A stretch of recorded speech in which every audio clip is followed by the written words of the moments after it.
Alright, so I'll see how well this video goes and everything and whatnot. I have people that always ask me, how do I spin a chain for one of these? So, to put it in simple terms, here's a video. I'll explain it the best I can. A little bit of it's going to be hyperlapsing and whatnot, but you'll kind of get the gist of things. It ain't perfect. It definitely is not of a high quality doing, but it's not, the end result is going to hold just as good as any other chain spun with, high professional equipment and stuff like that. So, all right, we'll go ahead and we'll get started on how I spin a chain, specifically on the 790.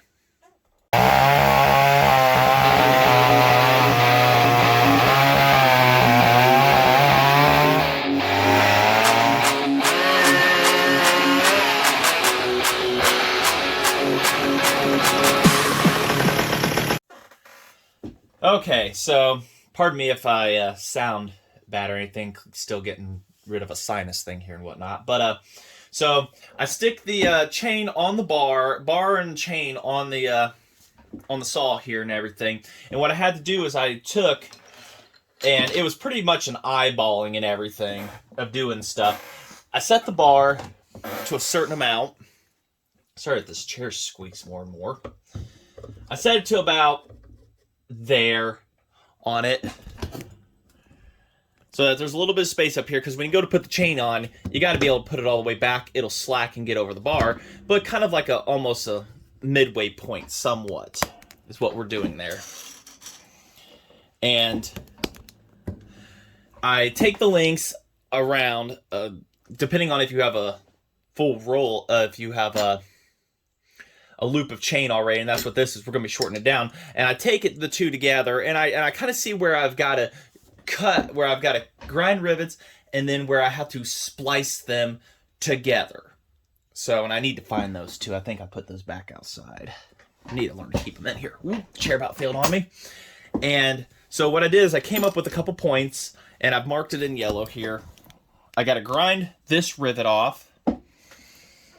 And then I have to, and then there's a small section right here where there's another one somewhere on this entire setup where I have another rivet to grind off. And what that is going to be a small section taken out. And then I'm going to be using a couple straps to rejoin them together at the drive links. So we're pretty much going to be taking it apart and then putting it together to look like that. And it'll be that same pattern. So I don't count the number of drive links. I just always eyeball it and get it right.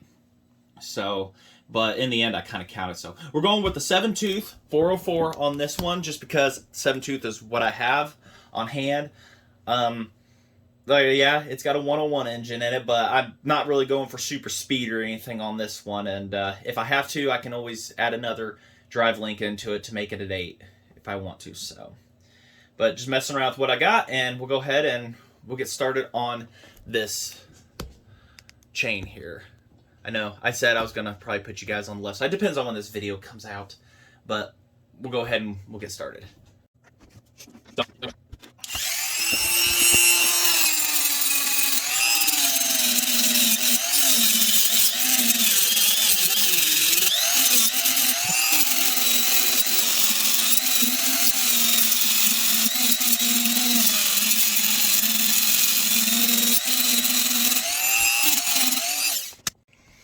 All right, so the next thing that I do after I've ground those down, pretty much flush or just below flush on the strap there, got to go ahead and take a hammer and my punch, and I got to find something else. I had a piece of wood at one time, a long time ago. Just drive these out. And then the other one, somewhere along the 7 miles of chain here, way over here, I got to do the exact same thing to it to get the rivet off and everything. And then we'll be joining this end right here of the drive link with a strap to the other drive link all the way down here, strapping it onto that one right there. So strapping here to there. And this is the section I had to take out. Let me get that knocked out of there real quick, figure out a way. It changes every time with me and whatnot. So, all right, first one's broke off. Yeah, wherever the... Yeah, okay, there it is. So, punch it through, held it on the vise, did, 3 hands or whatnot to hold it together. But, believe it or not, I'm guilty of reusing these straps here. Because even though it's got a little grind down on it, it's not going to hurt it one bit. So, take that out. These, on the other hand, unless you can really replace the rivets in them, or grind it out, and you reuse the strap too. But finding just the rivets themselves, that's one thing I want to do. Have made, whatever. Especially for 1/2-inch chain. If a guy could get those made, that definitely helps out a lot to be able to preserve the chain, because they haven't made any of that since, from my understanding, the 80s. So, all right, same process on the next link. Alrighty.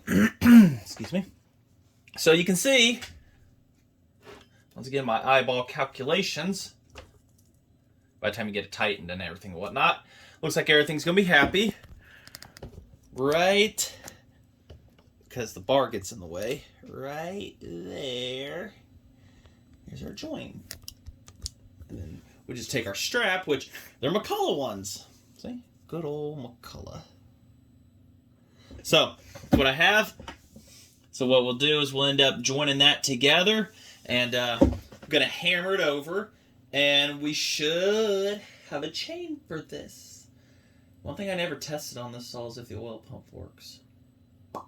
I can hear it pumping though, so I should have brought the bar oil in from outside and let it sit on the heater a little bit, but yeah. So, all right, go ahead and hammer that into place. The bar in question, I'm told, is from like a Super 250, and it's pretty universal. It's a closed, pretty much a closed nose, roller nose bar. It's not a sprocket tip, so I can still run, about whatever I want, 3/8 and stuff like that into it. I just gotta get the gauge correct, and it's a 63. But what I mean by universal, very universal for Max.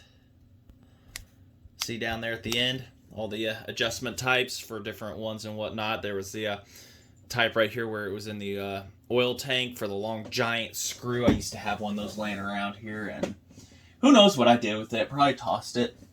And then you've got your oiler holes and your bar adjustment holes and stuff down here and whatnot. So it was a pretty universal McCullough bar at the time, and I think it fits this one just fine and everything. It was the size I was going for this saw. So.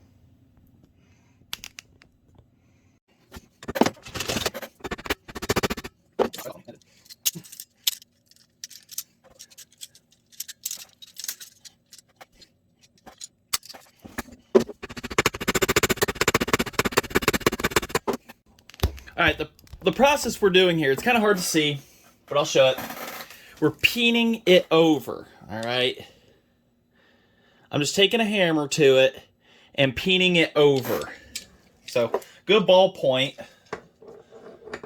or whatever.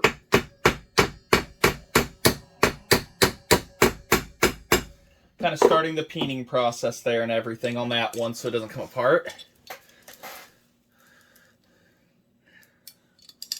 I have a spinner, but I don't have a mount for it. I haven't made a mount for it to sit on the table yet, so it's really difficult to use.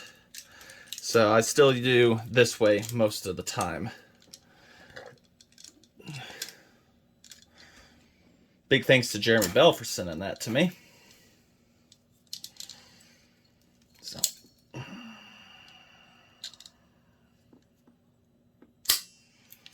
There's easier ways, but this is how I do it. I'm not spinning chains every day. If I was doing this for a living or something, then yeah, you bet I would be investing into something. It'll get done. Just sitting here, mushrooming it over, if you will.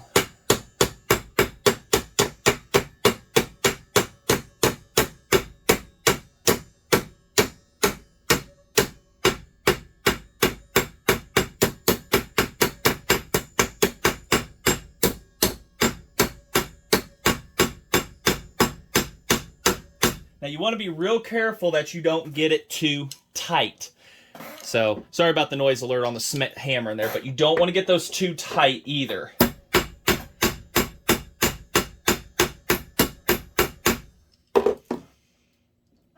This is where you kind of play the game of, I play the game of, does it look good? Ugh, got the chain tangled up here too. Amazing stuff.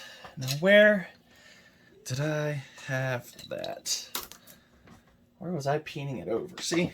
Well, there's a warm section here. I was holding on to it. You guys see it?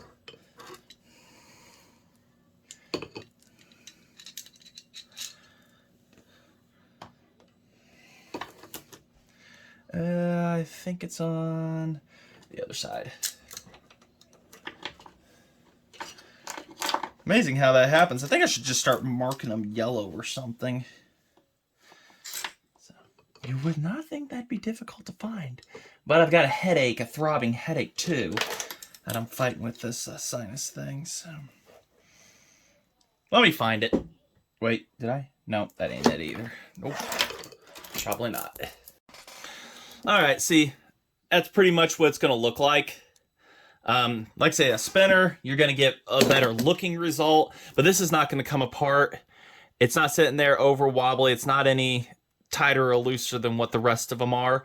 You can keep working at it to get a little more mushroom, but you got to be warned that you can go and get it too tight, and then you're probably going to have to start over.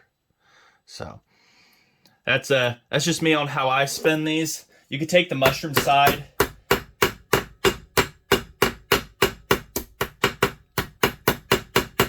and get them over a little more. Just keep feeling for resistance, and just, it's something you're just going to have to do a few times. That's just how there is to it. Get out, I mean, just get some cheap chain and just break it and re-put it back together. Just get the stuff that's cheap off of eBay, probably Amazon too. And you just learn to sit there and break the chains and everything and whatnot. And if you going through a lot of saws and a lot of chain, then this way is definitely a pain in the butt. But like I say, I got to get this mounted up and make a piece and stuff for it. But that's what Jeremy sent me, and it works. When it works, it works. But I gotta, like I say, put it on the table and be able to do that. So, but that's just me spinning a chain, and I hope this helps somebody. Like I said, I was asked by somebody on it, how do I do it? How does this and that and everything? And that's pretty much the gist of it right there. It's not difficult. There's nothing really much to it. So, all right, let's get her mounted up here to this, and let's see what she looks like. Somehow, some way, I got lucky. It oils. Note to self, test that before putting the oil tank on. Alright, let's go ahead and let's get this bar and chain on. Alrighty, also got the clutch mounted up here too. So if you didn't see the video, I did a shorts video on cutting the dogs off this, converted it to when I did a left side start on this. So you go ahead and check that out.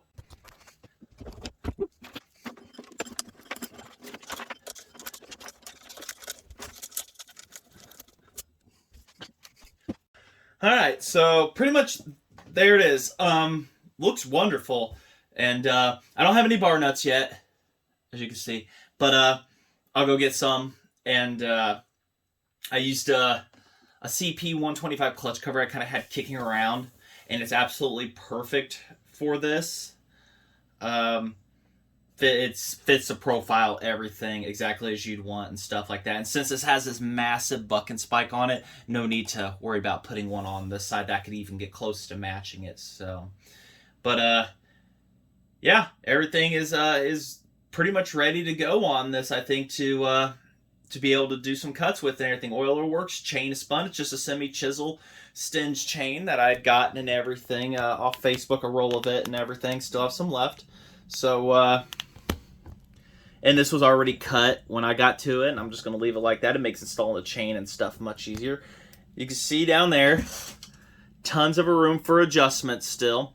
So I got the drive links correct on that, and I don't even know what the cut area on this bar is. I'm guessing maybe, see, it was like a 20...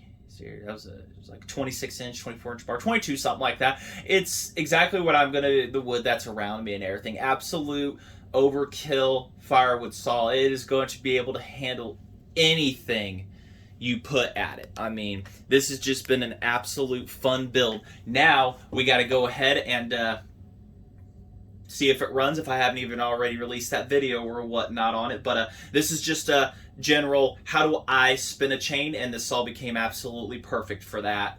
So I just want to say thanks for watching. If you found this video helpful and whatnot, you want to see more McCullough action and stuff like this, go ahead and hit that subscribe button. Hit the like. It really helps with the analytics. They changed some stuff on it and whatnot. So hitting that like button really lets them know, and other people know and stuff like that, that this is what they want to see. Lets me know that's what you want to see. Leave a comment.